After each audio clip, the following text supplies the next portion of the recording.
Hi, my name's Juliet. This is for all NaNoWriMo participants. You can now update your word count on the NaNoWriMo site directly. You'll have this automatically if you use the NaNoWriMo template, but I have no idea what or where that is, but that's not a problem. You can use any project. First, make sure your target is set to 50,000 words,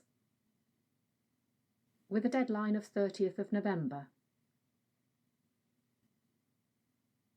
You will then get a new option in the project menu, Update NaNoWriMo Word Count.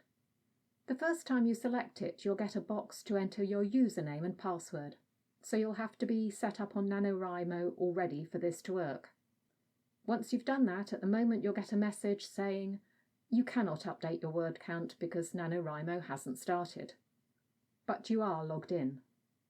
Thanks for watching, and if you've subscribed, I'll see you again next time.